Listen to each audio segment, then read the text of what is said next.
I'm Dixie Jarkle with my co-host Tom Cannon. Hi, well, thanks for joining us. Also joining us today is Barry Wightman. Barry spent 30 years in the high-tech industry, traveling the world, spending time in Silicon Valley, countless trips to Asia, Australia, and the rest of the world. After that, he earned an MFA from Vermont College of Fine Arts. He currently serves as the creative director of the Forward Health Group in Madison. He is currently a voiceover professional in Wisconsin Broadcaster Association award-winning essayist. Wanted to point out the voiceover because he should be doing this introduction.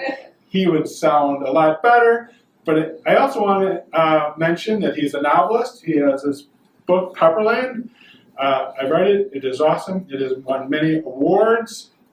Welcome. Thanks. Thanks for joining us. It's good to be here. Thanks a lot. Why don't you tell to us a little bit about how you made the transition from a high-tech person traveling all over the world to... Yeah. Well, back in the dark ages of the 70s, 80s, 90s, I was mixed up with the high-tech industry, high-end computing, high-end data communications, and for a good chunk of that time, I was traveling around Asia, Tokyo and Hong Kong and Singapore and exotic places like that, down to Australia. And so it was great. It was very fun. And so I was always fascinated with the coolness of the technology that I was involved with, because it was cool. It was something that was helping change the world. This is when, PCs were hardly around. They were just starting to come out. And it was a let's change the world kind of a mentality. This is what we're going to do with all of this great hardware and software. And so it was the early days of the digital dream. And this book is an account of those early days before the PCs and the Macs and all that, just as the internet was being invented. And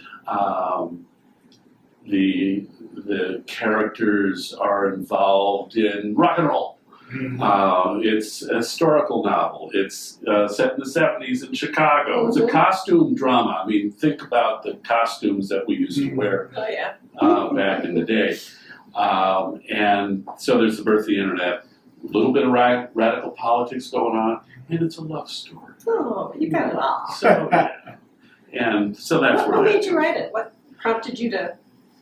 I knew I wanted to be a writer. I started with third grade and writing goofy stories and getting up and reading them, and kids laughed, and I thought I liked that a lot. Yeah. And then scribbling things throughout high school and college, but I didn't have the guts back in the day to say, you know what, I'm just going to be a writer, and that's it. So, kind of like the character in here, you're kind of jumping off a cliff, when you start. And I wasn't prepared to jump off that cliff just yet. Like your main character, he goes through college, he does very well, he's with IBM, he's nailing the interview. When can you start with us? Yeah, and he says no. And he goes the other way, and and that's, I didn't have the guts to do that. I didn't do this. So this is not autobiographical. Okay. It's like, it would have been cool if that happened, but it didn't. So I knew I was going to be a writer. So finally, at the end of, make a long story short, I went off and got that MFA in Vermont at the end of the 2000s. That was great. And that's where this thing kind of found your tribe. I did. Yes. I found the tribe. Yes. Yeah. And there you go. Did you publish it yourself, or did you go through a process where you had an editor and that type of stuff? Yeah. Well, before I got to the publishing phase of it, I did run it through professional readers, trusted readers who would give feedback on the first drafts, and which is important. Gotta really do that. And then freelance editor, because my goal was to get it published and have it be as polished as possible before I started shopping it around. And I think that's important for any writer. Absolutely. To just go off and do the hard work and spend a little money to polish that thing up and get it as good as it can be. And so after that, it took a few years. Found an independent publisher in Boulder, Colorado, of all places, and then got it out. And then the editor there, their editors are marvelous people, and they find things.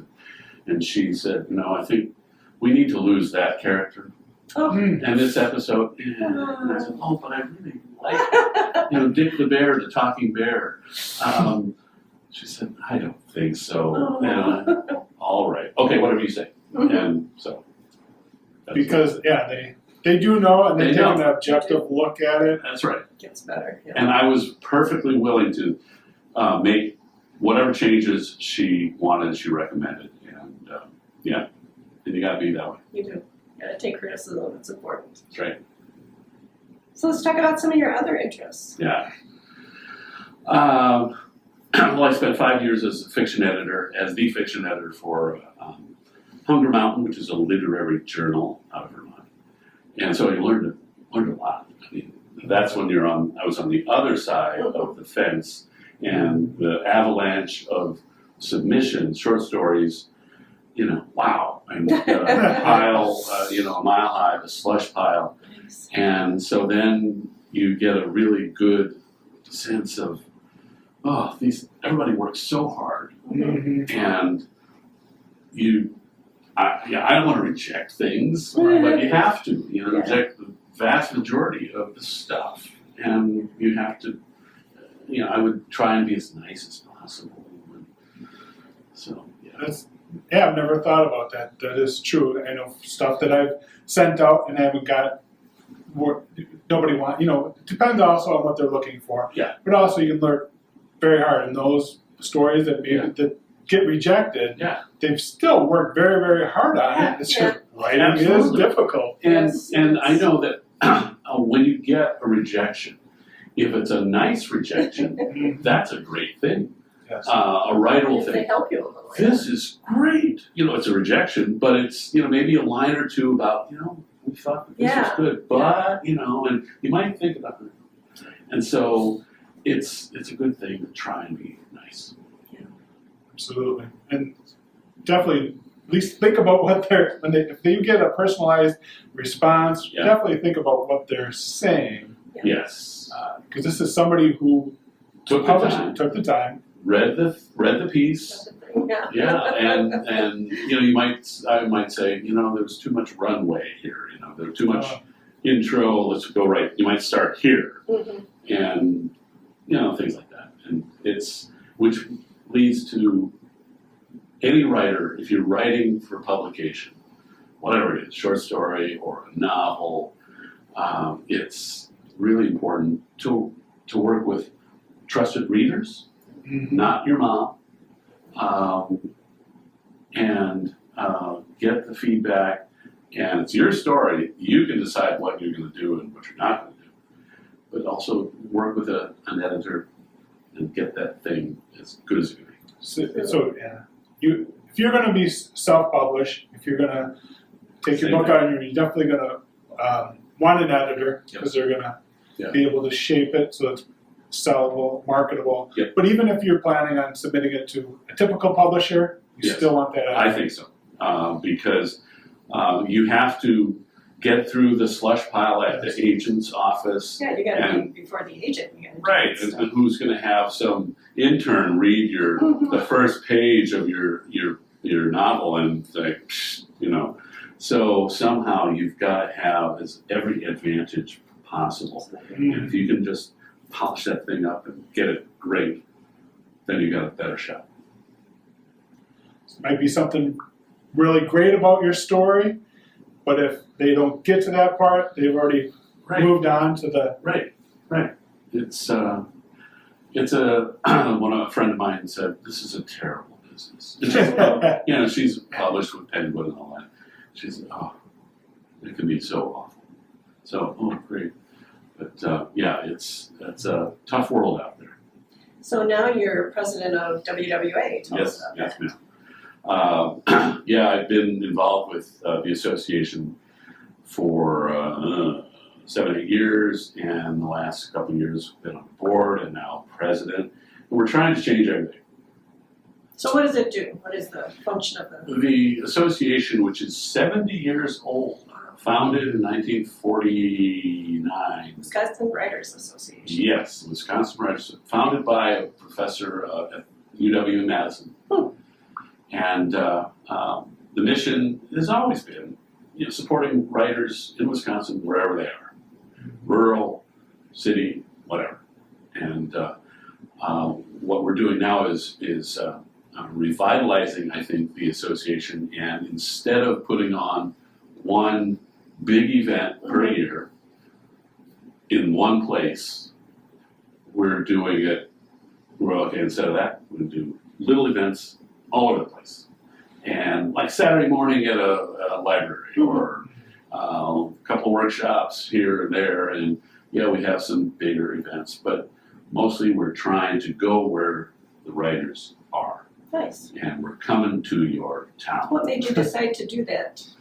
Different philosophy. Yeah, because we were seeing that, like the folks up in the far northwest, they're saying, "What about us? Where have you been? You're in Madison? That's 5 hours away. Yeah. Forget it." So we made a conscious effort. Okay, we're going to go up there. Cool. Yeah. We're going to work with the writers groups around the state, and there are a lot of them, and work with them to put on these local events.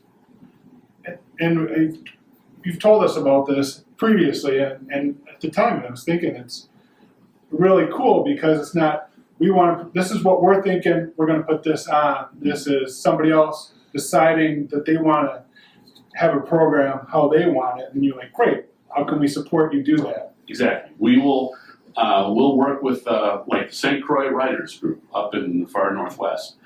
We partner with them, or the Lake Superior Writers Group, same thing. Partner with them, we'll throw money at it, we'll help bring in speakers, pay for this or that, and everybody's happy. It's a good thing. Instead of the old model has been, it's all WWA, we're putting it on, and so no, we're going to partner with folks. Yeah, nice. Yeah. And so somebody going to the website, that's also revamping the Wisconsin Writers Association website. Yes. Yes. So that We- check it out. Check it out, wiwrites.org. But it's a new website. We're coming into the 21st century because now people can join on the website. Boom! Make it happen instead of Writing out their check. handing it in. So it's You were it's a dragging great and advance. kicking and screaming. We are dragging ourselves into the modern times. Nice. And also, if you want to know about different events going on in Wisconsin, and just kind of a storehouse of important things that the Wisconsin writers should know. Yeah. And the social media thing, like Facebook. I think the association has a good Facebook presence these days, and it's again, we're mostly about supporting writers' craft, helping writers develop their craft. Because I know that I love to go to conferences and sit in on something and you learn something, Always learn something. some nugget that you just didn't know about, because some writer who has a different angle on something, and that's great, and that makes it all worthwhile, the whole day, because of maybe that one session. Right. Yeah. It's cool. And so the same thing with Facebook, put a little stuff up there. we listeners of our show have heard us talk about Lakefly Writers Conference many times, and it's coming up May 8th and 9th. of 2020, and we can say, personally, we can see the improvement that your involvement in WWA has in Lakefly. We're proud of it. It went well, but you really brought so much new information and people. Cool, good, that's great. Even speakers, you brought in some new speakers that you suggested that have been great. Yeah,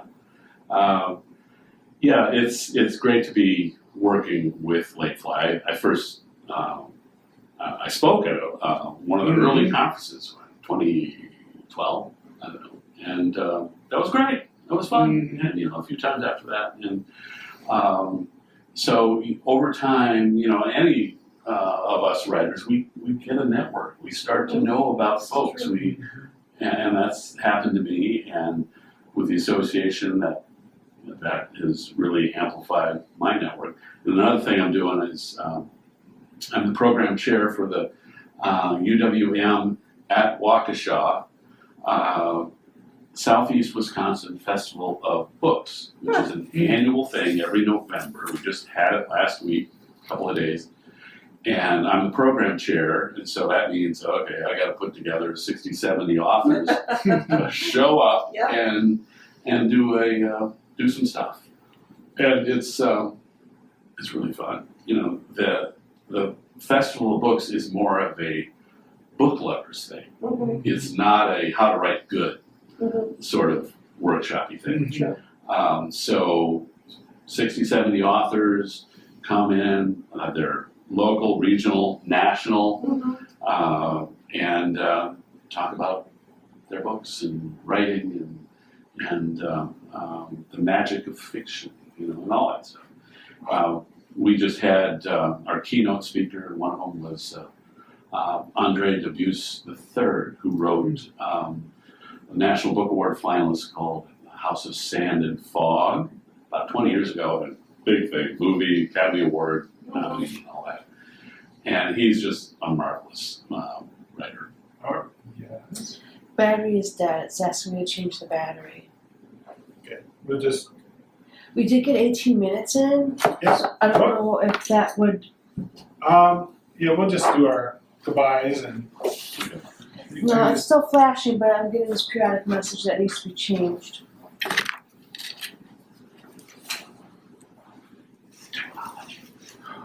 It's the biggest headache. We'd be better off just. Awesome. You're doing great. It's real okay. Okay. We have books. Uninterrupted too. That's great. Awesome. We're not quite there yet. Okay. So I'm gonna have Tom sit down. I'm gonna change the pictures again. Oh, I'll just. I was going to bring up Oh, the you- voiceover, so I have a lot of people who.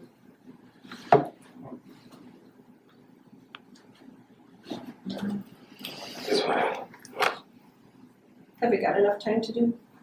Yeah, please plug it in so now we can go on for another hour if you want. Oh, good. Okay. I just want to make sure that it's set up in, that it looks exactly like it did before. Okay, so, And on your website, it also says you do voiceovers. Is that, I have a lot of friends in the romance who are trying to get their books on audio. Are you a big part of that? No, I'm not a big part of books on tape or the audiobook stuff. Although I should be. You should be. Because my early workshops here at Lakefly were on how to read your stuff out loud. And so many authors don't do a good job, don't pay any attention. Like when you go into a bookstore and you're going to read something, you got to sell it. You got to make it come alive. And there's, I attended that session and it helped me immensely because I, do the readings, you get up there. My thought was, I just go as quick as possible so that they don't lose interest. Right. Get through it, Yeah, but the thing is, writers tend to do exactly that. And the thing is, just slow down, and then when you're reading,